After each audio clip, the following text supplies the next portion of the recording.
some really cool stuff, mostly glass, in this beautiful building that was built in the early 70s but made to look like a Victorian house. So why don't we go inside?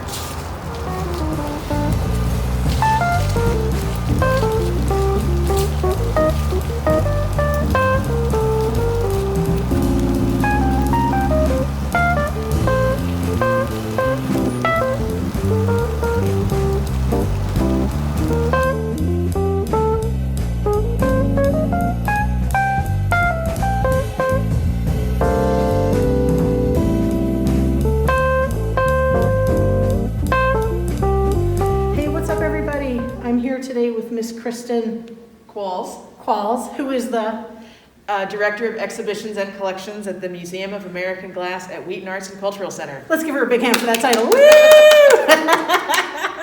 And we're here at Wheaton Arts, and we're here in the museum. I'm going to call it the Grand Foyer. It's really magnificent. I mean, there's chandeliers, there's raised wallpaper. It's very Victorian. And I really like it. And what are we standing in front of, Kristin? What is this? The past meets the future. Yes. Nice to meet you. Nice to meet you too. Well, this year, 2020, we're celebrating our 50th anniversary. And so this wall is introducing us to the exhibit as well as to our celebration, such as it is in the year 2020, of our 50th. So we'll be continuing this through next year to give everyone a chance to access it. So really what we have are some imagery here that kind of covers the gamut of glass here in New Jersey. So we have an image, these guys are blowing a glass bottle in a mold in the old Wheaton Glass Industries factory. Right. That probably would have been the 1930s around. Here we have... Judging by the caps yes, alone. Yes, exactly. Here we have Skitch Mannion, who is our current studio manager. Working on a piece with Michael Jew, who's a contemporary artist who came down to work with us for our Emanation project. So that happened a couple of years ago in our studio. I love all the tools and everything. Yes, exactly. I've seen them cut glass with scissors. It's like, wow, that's really happening, isn't it? Yeah, and you can see this tool right here. It's the jacks, and that's the same that this guy's using. Oh, wow. So it's the same tools. Same tool, different decade. Yep. Nice. So what's going on down here? Well, what we have down here is this was actually from an installation from our Down Jersey Folk Life Center programming, where again we're able to merge with some artists that are doing work that represent their communities, their backgrounds, and their cultures, and blend them with the glass. Here you see an image of our first set of artist fellows that came in 1983. Again, we invite artists to come in to use our studio to explore their practice in glass. This is a more recent fellow. This is Alexander Rosenberg. You might be familiar with him if you've seen the Blown Away series on Netflix. He was a contestant. Wonderful. I love the furnace. Yes. It's so beautiful, yes, the way it's constructed. The stack. Do they ever use it for a pizza oven? Or would the pizza incinerate immediately? We actually did have a pizza oven in the studio. I knew it. I just knew that. For a while. It was great. We'd have Pizza Fridays. Oh, that's wonderful. Help feed the glass community of artists. Pizza. No, not glass pizza. Although I have seen glass pizza because... I bet you have. If it exists, someone has tried to bake it out of glass. What are these ladies doing? Well, these ladies, this again is another picture from the TC Wheaton Glass Factory. So back when we used to hand blow the bottles in molds, each of these bottles would be hand ground with a stopper that would be hand ground to fit that exact top. So what these ladies are doing are tying the stoppers to the neck of the bottles so the right stopper goes with the right bottle. Wow. So that is one of the few jobs in a glass factory that a woman could have. What a lovely, tedious job for a turn of woman. last century, right? Exactly. I love the pompadours. Yes, the hair is They've still got up. The pompadours. Yep. Mm-hmm. My goodness, you're looking stylish, ladies, and while you're doing your tedium work. Even a young girl, she's probably like 13 or 14, if not younger. Quite possibly, yes. It's amazing. Child labor laws. Yes.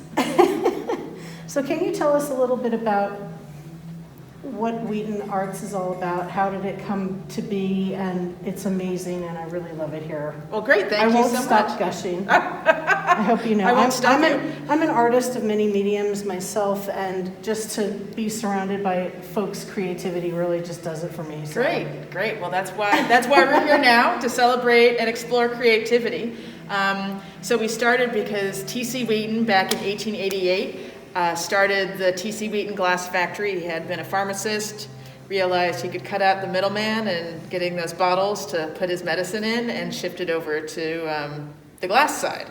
So fast forward to the 1960s, his grandson, Frank Wheaton Jr., is visiting a large glass museum in upstate New York, and that has a tremendous collection, and he finds South Jersey glass there and realizes that there's not a place here in South Jersey to celebrate the incredible heritage of South Jersey glass, and takes it upon himself to help create that.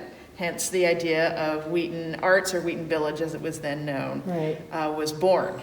So the American glass industry really got its start in South Jersey in 1739 at Worcesterburg, the first successful American glass factory. And then, by the 1890s, every town in South Jersey had a glass factory, and we were certainly a stronghold in glass manufacturing in America. So that's why it's important to maintain that history and preserve those skills and values that come with a community of people working with the medium of glass.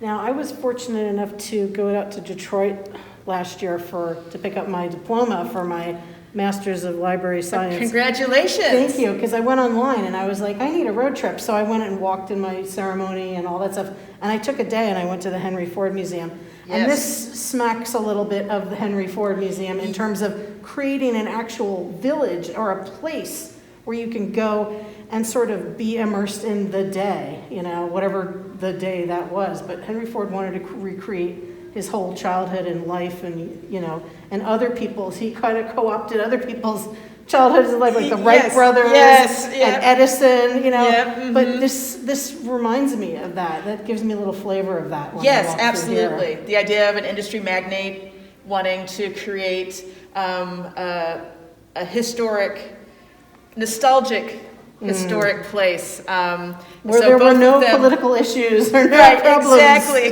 There's no city hall in this village. No taxes here. Exactly. So they both have that sort of interesting history where there's a lot of integrity and authenticity in the artifacts, and some of the pieces, but it's couched in one man's, again, nostalgic view of what he wants to remember from history and pass on. Exactly. So yes, very much so a connection there. So do you think the grandson of Wheaton was trying to, I wonder if he ever made it out to Henry Ford, who knows, right? Yeah, I do know that he went to Disney World, and we have images of Disney World that help influence what our main LA down there looks like, what some of our buildings look like. He went around to Cape May.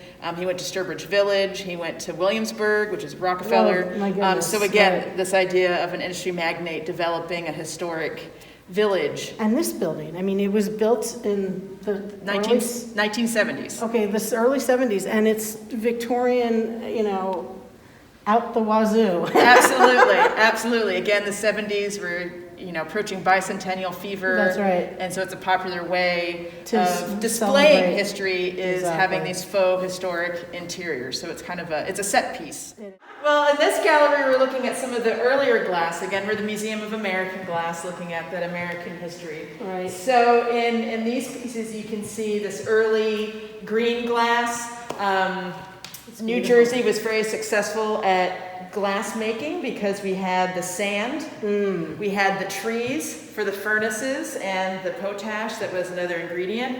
And with the bay, we had the oysters, which was for lime for another ingredient. Oh, nice. We were also near waterways, so all of these pieces that were being made could be shipped to Philadelphia, New York, Boston to be sold. Because we had the railroads, too. Exactly. So we had all the ingredients down here in South Jersey for this industry. Yes, exactly.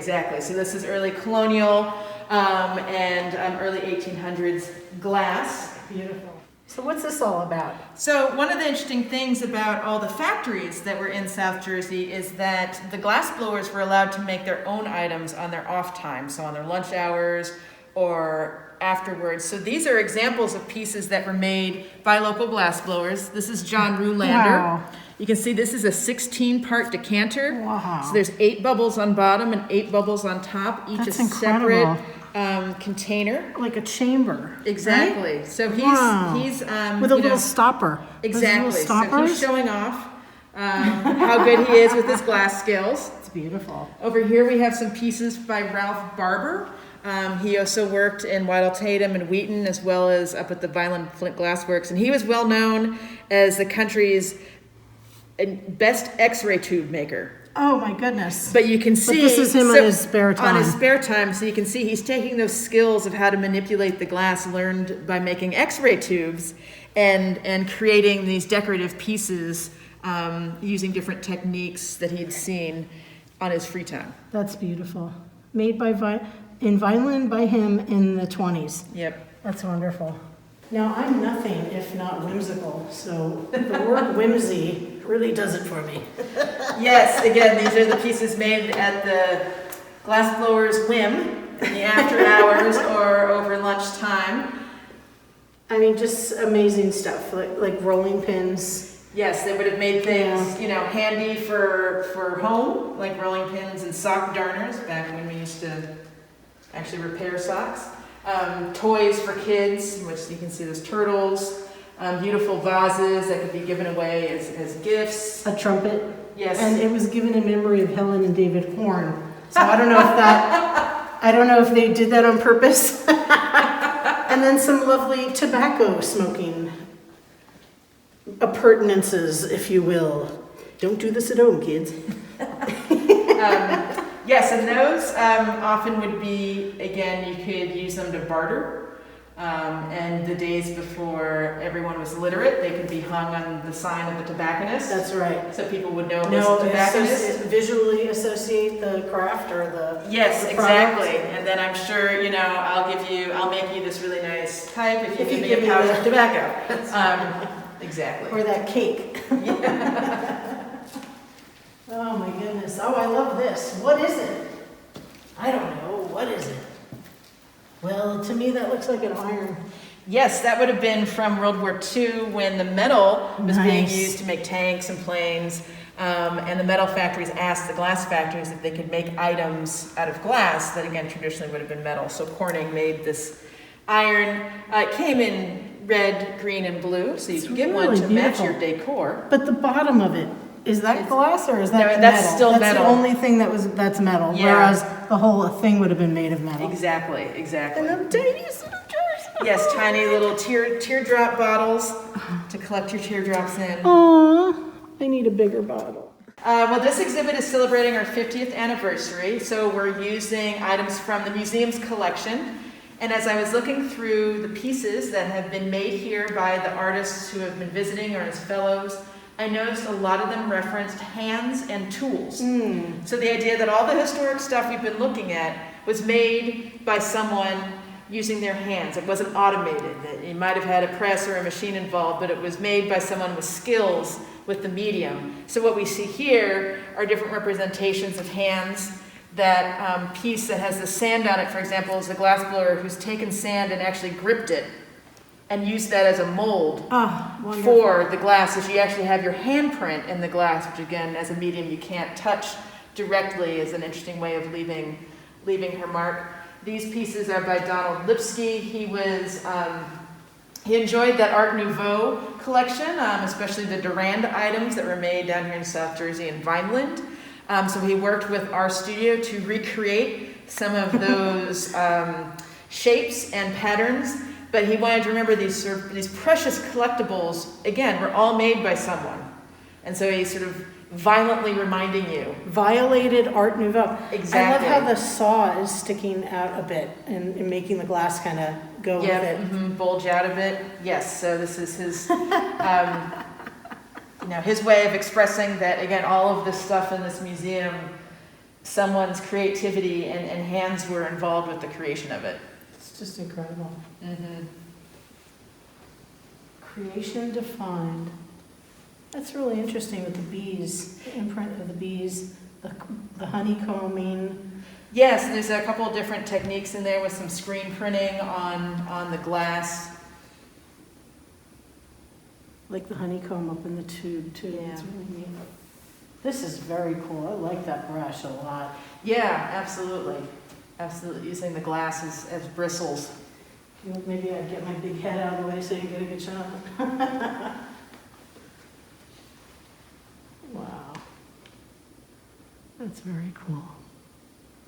And you'd mentioned using glass cut with the shears or the scissors. So you see this artist, it's Pat de Verre technique, where you take finely ground glass and put it in a mold and then fuse it together. So he's recreated some of those tools from the studio. To the tool. Yes, absolutely. Without the tool, where would we be? Exactly, and then someone again a homage to the molds used to shape the glass. So one of the major changes in glass, again, the blowpipe was invented in 50 BCE, so they had been making it largely the same way for a long time, was the invention of the press.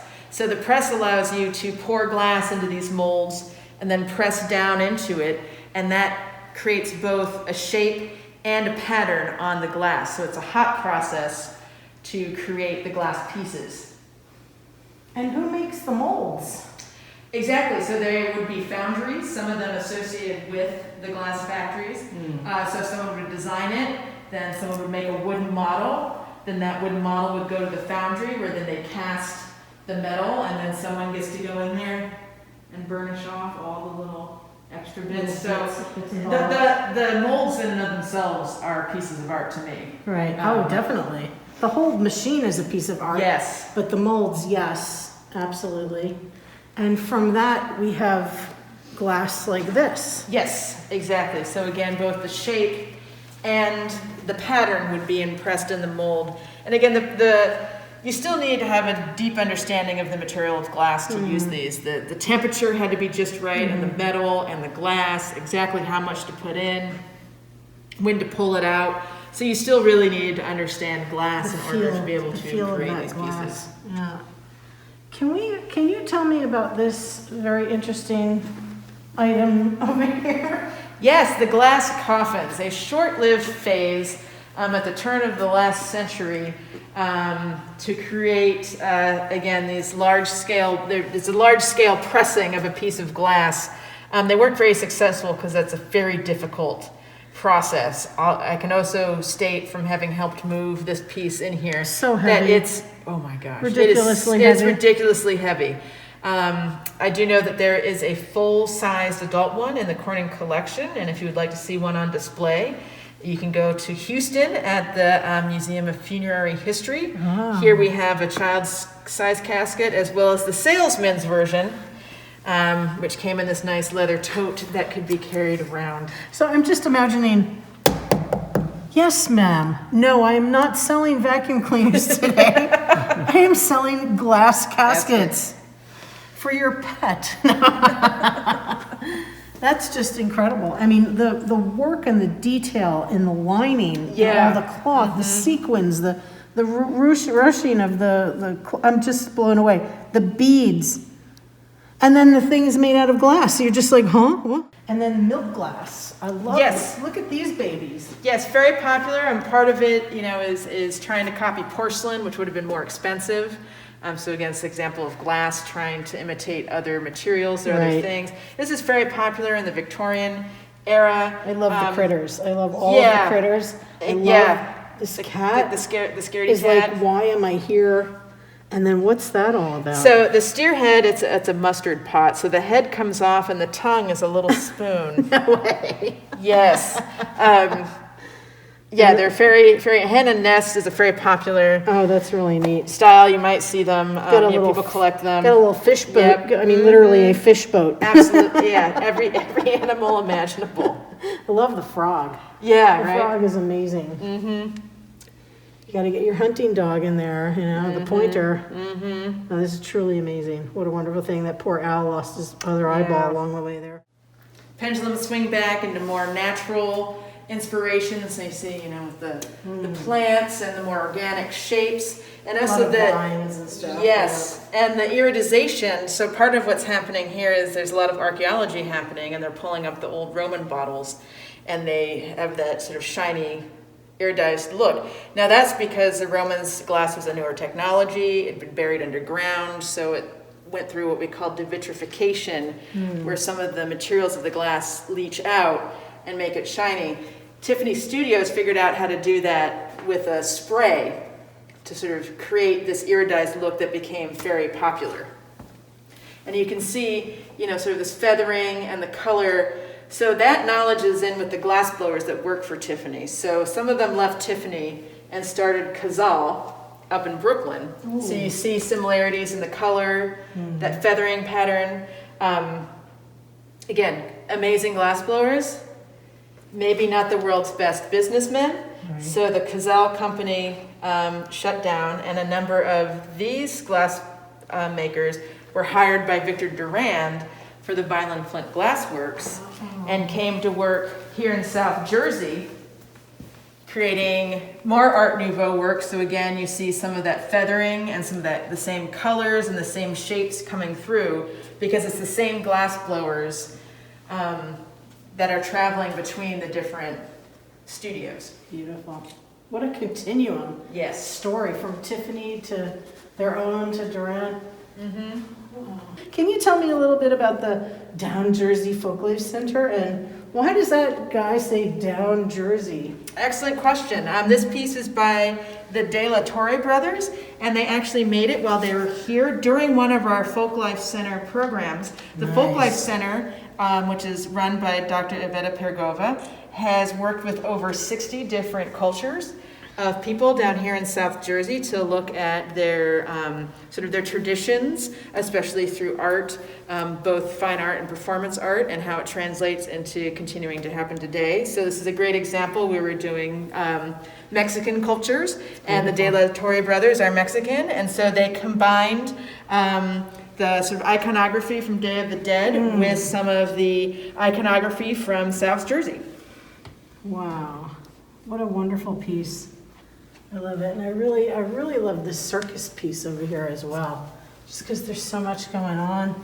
Mm-hmm. And that's an example of flame working, where And the stamp. a lot of this inside. is made out of a furnace, a tank furnace, whereas this is at a torch, where you have smaller pieces of glass that you can delicately sculpt.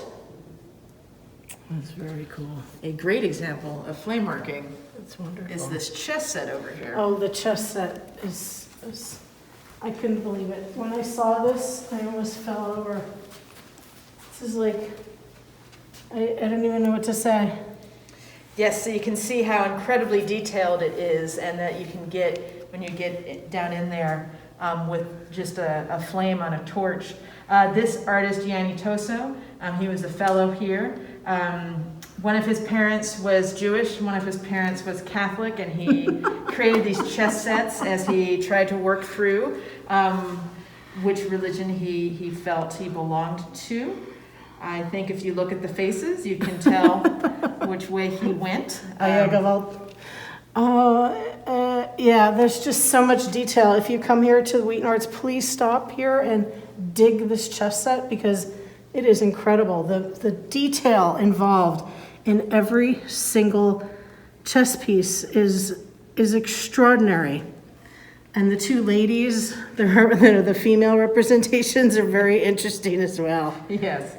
She almost looks like, like the bad queen from one of the Disney movies. And I don't even know what to say about this nun here. Right. I can't even comment, because the nun looks just like the bishop. It's really incredible. Wow. Kristin, thank you so much for having us here today, for taking the time to walk us through this incredible place of which we saw this much of. So please come to the Wheaton Arts Center on the weekends from 11 to 4. Exactly. Until But check the end the of the year. website. Yes, please Check the website, because, anything's subject to change in these terrible COVID times. Yes, But- WheatonArts.org. Please come here, and I just thank you so much for opening this place to us, for having us here, for taking the time to walk us through, for your incredible knowledge and passion for this type of creative expression. Well, And go glass. yes, thank you so much for coming. I really appreciate it. All right. Nice to meet you too. Nice to meet you too. Bye. Hey friends, what's happening? Today we are going to read this incredibly fabulous book called The Glassmaker's Daughter. I hope you all enjoyed your visit to Wheaton, and a big thanks and shout out to Kristin Qualls for showing us around the museum when other people weren't allowed to be in there. They opened the museum for us, up for us at Wheaton, the Museum of American Glass, and we are very grateful to you guys for doing that for us. And so we hope you enjoyed your part 1 visit to Wheaton today. This book is all about glassmaking, and also a story about a daughter of a glassmaker. And let me just read the preface for you before we get started. It's written by Diane Hoffmeyer and illustrated by Jane Ray. So in Venice, recipes for making glass were kept closely guarded. A guild for glassmakers, the Arts Fiolaria, was started in 1224. That's a long time ago. Glassmakers became so important they were allowed to carry swords, and their daughters married into Venice's wealthiest families. But there was a catch. Glassmakers were not allowed to leave the city in case their secret recipes were passed to other cities and countries. Looking glass was made by covering a flat sheet of glass with a thin layer of silver, mercury, and tin, sometimes even with gold, which made the reflection more beautiful. There was a separate guild for looking glass makers. They made sure the recipe for making a mirror remained secret. So here's The Glassmaker's Daughter. Diane dedicated it to Nikki and Jude, and Jane dedicated it to her dear friend Sita Brahmachari, with love. So here we go. There was once a beautiful city on the water. Its palaces floated like birds in nests on the sea, and its lamplight danced like fireflies across the ripples. Look at beautiful Venice. What a gorgeous picture with the moon and the stars, all the birdies and the water and the boats, which they call gondolas.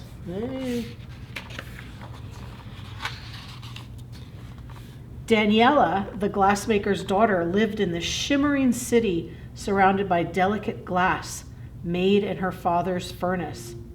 Yet despite all this beauty, Daniela was a melancholy girl. That's another word for sad. She lay next to the canal all day long, scowling into the water, gloomy, glum, and bored. But she had an awfully nice kitty and a plant, and she's wearing a beautiful dress. In despair, her father announced, "I'll give a glass palace to any person who can make my daughter smile." See that little bird? So his glass blowers set to work. They blew and pulled and pinched the molten glass into a silver-spun walls with pineapple-top turrets and winged dragon doors. News soon spread of the silver-spun palace, and people came from far and wide to compete for Daniela's smile. Look at that. It's a whole building made of glass. Isn't that amazing? Wow, and look at these guys coming on the boat with pineapples. Big glass pineapples. The first to arrive was Maestro Barbagaletta. "Regard this," as he said, as he blew fiery rings of flame into the sky. He swallowed swords and snakes and almost turned himself inside out with his tricks on a tightrope. But instead of exciting Daniela, she was gloomier than ever. What's wrong with this girl?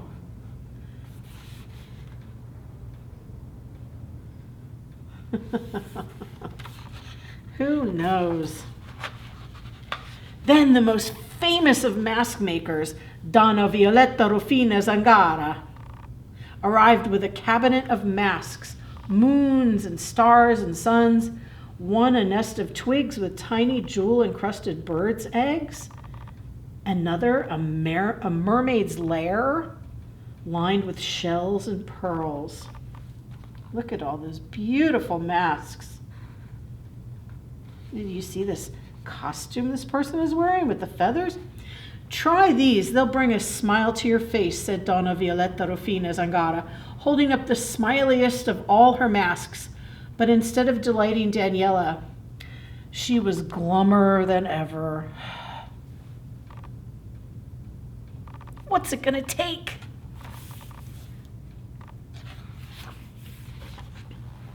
Then Leonardo Leonino Grandi arrived. Behold this, he cried. He swept aside the curtain of his gondola. A huge lion jumped up with such a roar that the gondola rocked. Leonardo Leonini Grandi swayed and then fell backwards into the canal with an almighty splash with the lion on top of him. But even this didn't bring a smile to Daniela's face. Look at those fish. What a beautiful drawing. He lost his glove and his hat. What do they have to do to make this kid smile? Glove makers, tart bakers, trumpet players, dragon slayers, monkey trickers, pocket pickers, bell ringers, opera singers, oh, even sausage stringers. All failed to make Daniela smile.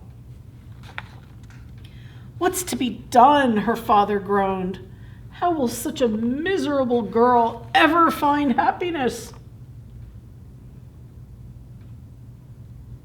Look at all those people, all those beautiful costumes they're wearing, their clothing, all of the things that they specialize in. I would smile. I don't know about you, but I would smile. But one young glassmaker longed more than anyone to make Daniela smile. See what he's doing? He's blowing his glass. And this is his furnace that the words are in. In the corner of the workshop, Angelo drew a molten globe from the furnace and blew a bubble of glass. Flux and fire, he whispered. Then he snipped the bubble and laid it flat and smooth on slivers of silver mercury. Mercury and tin, he chanted. Then he rubbed the slivers down with a hare's paw. Foiled and finished and polished thin. Then he sang his secret song again. Flux and fire, mercury and tin, foiled and finished and polished thin. God, I wonder what he's going to make. The other glassmakers peered across at him. What are you making, Angelo? A gift that will make Daniela smile. She hasn't smiled for an alchemist, an acrobat, an opera singer, or a sausage stringer. Why should she smile for you? Angelo ignored them all and went looking for Daniela. He held out his gift. Glass. I don't need glass. She pushed it aside. Look again, Principesse.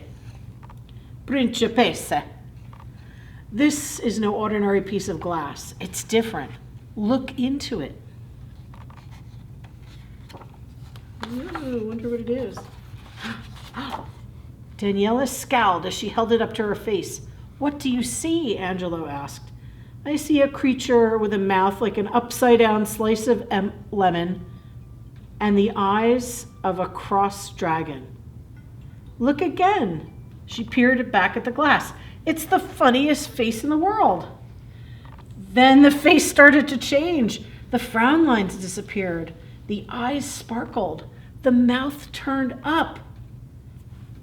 I would think that that is a little bit of a smile, don't you? Wow, look at this. She looks like she's going to laugh. Daniela burst out laughing. And the more she looked at the person in the glass, the more she laughed.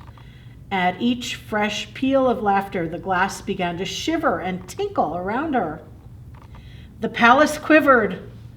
A pineapple snapped off the turret and came tumbling down. The silver spun walls splintered. There was a sound of cracking, shattering, splintering. Oh! What do you think happened to the glass palace? Dun, dun, dun. The entire palace fell to smithereens. Do you see all the reflections of the glass in the picture? Isn't that beautiful? I hope everyone was okay, though. It is glass, right? Look at that picture. What a beautiful picture. It fell to smithereens. Daniela's father rushed forward. Angelo, I'll build you another palace, but tell me your secret. How did your magic glass change my daughter? Angelo shook his head. She changed herself. My glass only reflects what's already there. Happiness is inside all of us. You only have to discover it. Daniela couldn't stop herself from peeping into the glass and laughing again. You're right. I found it by looking at my gloomy, grumpy face. I don't need mask makers, tart bakers, trumpet players, dragon slayers, bell ringers, opera singers, or even sausage stringers to make me happy. And she laughed with such delight that the glass pieces at her feet started tinkling. Then every bell in the city began to wobble with her laughter.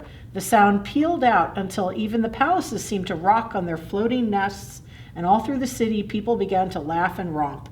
Petticoats swirled, corsets popped, old men stomped, until even the Grand Doge came out of his palace to see what the fuss was about. When he heard Daniela's laughter, he kicked up his heels and danced. That's wonderful. So now when you hear the bells of Venice ringing out over the water, you can be sure Daniela is laughing. And don't be surprised if you peep into a looking glass to find a small smile creeping across your face. What a wonderful book that was! Yay! Woohoo! I give it a 9. Thank you so much for joining us today. Please stay tuned for a really cool craft that you're going to be able to do at home with your mom and dad. So thank you for watching. Thank you for tuning into Storytime. We'll see you next time.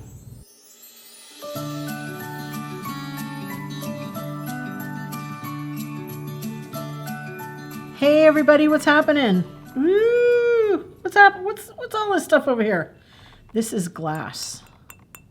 We like glass, don't we? We just visited Wheaton.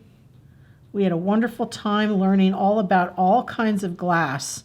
And I can tell you that this was a glass jar that was made in a mold. And you know how I could tell? Because it has these lines that run down on either side. And it is a ball jar. Usually people can fruits and vegetables and stick them in little ball jars like this, or jam. But today we're going to make a stained glass jar that you can put in your window, and you could put anything you want in it. You can even plant something in here if you want to, but you could put marbles in it or little rocks, whatever you want. But we're going to make it stained glass, and this is how we're going to do that. All you need is a small glass jar. It doesn't have to have any sort of raised anything. It could be a plain glass jar and as big or as little as you want it to be, and some felt tip markers. I'm going to use Sharpies because they come in such cool colors. And I'm just going to lay them out like this to see which ones we're going to use. What I'm going to do first, though, is because I'm making it a stained glass project, I'm going to do some outlines with my black Sharpie. And what I mean by that is you're just going to go crazy. You're going to just draw a line. Oh, wait, hold on. You know what? Just give me 1 second, kids. Let me see if I have the bigger Sharpie in here, because I think that's going to work better for a thicker line. Yes, that's right. Look at this big daddy Sharpie. Ooh, that's a big one. It's a chisel tip. So the tip is going to be different. Here, I'll show you the one we were using. It's pretty fine, so it's only going to draw a little line. But the chisel tip, whoa, whoa, look at that. All right, that's going to be much better. So I'm going to draw a line here and a line going like that. And another line coming down on an angle. You could do anything you want. You don't have to do it exactly like I do it. But you want to make it so that there's different sections that you're going to put different colors into. You could do it round, you could do it square, whatever you want. Here, I'll just make that line a little better. Make this line a little thicker. And the black lines are just separating the blocks of color that you're going to put into this. So it kind of looks a little bit like stained glass. All right? Okay. Put that up that way. You can put this one down here. And then maybe make a little divide on an angle. So you can have triangles and quadrilaterals and whatever you want. But for this, see how there's like a little cornucopia in the front, which just means a little bunch of fruit? I'm actually going to color in the different fruit their proper color, so that's going to look really cool too. And you know what's nice about this? When you're finished with this project and all the ink is dry, you could put it in your window or take it outside, and it's going to make reflections of the different colors. So if you keep it inside, it's going to look really cool in a window that gets some sun during the day. It's going to make rainbows of colors. Yeah, that's right. Okay, we're just going to leave this middle part alone so that I could color it the proper colors that the fruit is. So have we got all of these things laid out here? I think we do. Maybe we'll just make one more line over here. Now you're going to decide what colors to use inside of all these shapes. I'm going to start with, I don't know, there's so many. I'm going to start with the orange Sharpie, right? And all you're going to do is, maybe it'd be best if you stick your hand inside of the jar. And, oh yeah, I forgot to add, kids, because this is glass, it's easily broken. So please have your caregiver, your mom or dad, your babysitter, whoever is home with you, please have them supervise this craft so that you don't break the jar. Because if you drop it on the floor, it might break, and we don't want anything to happen to you. So you see what I'm doing? I'm just going up and down with the Sharpie, and now that square is orange. What? It's so cool. That is so cool. And I'm gonna just go one color at a time. Actually, I'm gonna keep this on here just in case I don't want to get anything on the tablecloth. So we're gonna go in and pick this color because that's a cool color. We'll go in right here and color that little space, this sort of turquoise color.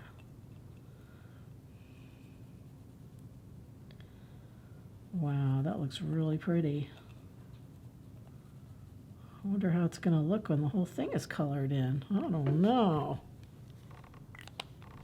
Okay, I'm going to put the colors that I use over here so I can come back to them. What should we use next? What about yellow? That is a good idea. Whoever said yellow, thank you. Because it's going to, you can't, yellow's a little lighter than the other colors, but it's still going to make a pretty reflection when the sun comes through. Try not to color into the black too much because you're going to get black on your yellow. And we don't want that, right?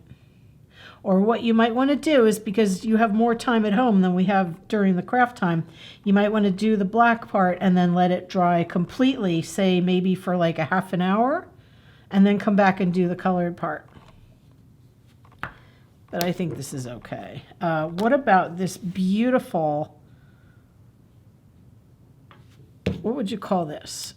Fuchsia, maybe? That would be, I think that would be a nice color right down here. Or like a dark pink. Oh, that looks really nice. I'm going to fill that whole space in. The whole space. So how's everybody doing? Did you enjoy that visit to Wheaton today? Wasn't it wonderful? Did you see all that cool glass? And our friend Kristin was telling us all about how Wheaton was started and was built, and there's just so much cool art going on there. Can you believe the things that you can make with glass? Right? Not just glasses or a windshield or a window in your house, but all those cool art pieces that were made out of glass that somebody actually thought of to do. I bet you could make a pizza out of glass, but I don't think it would be very, very tasty. Hey, I think I'm going to go with a darker blue this time. What do you think? I like that idea. Where are we going to put our darker blue? Let's see. What about over here?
Okay, look at this. Whoa, that's exciting. So what I'm going to do is I'm going to take one of these highlighters, right?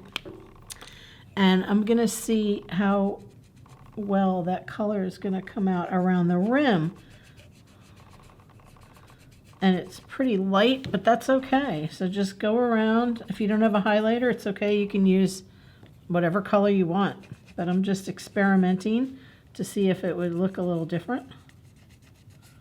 And it's coming out okay. So it's going to be a little bit lighter than the other colors, but I think it'll be fine. There's so many parts to this little jar. I hope you enjoyed coloring it.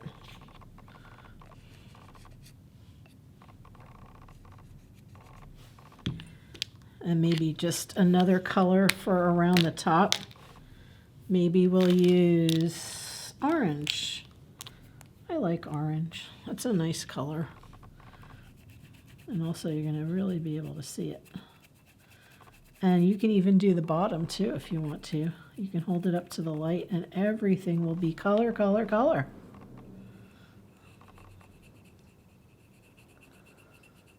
That's right. Oops. Look, I colored myself orange. Yay.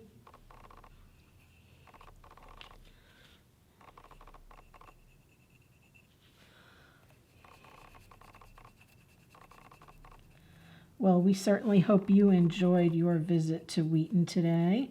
Please stay tuned because we're going to have 2 more visits to Wheaton with more exciting and interesting things, including a visit to the glass studio and the furnace. What? So there's your wonderful jar. I hope you enjoyed making it. It's out of glass. Now it looks like a little stained glass jar. Hold it up to the light. See if you like it.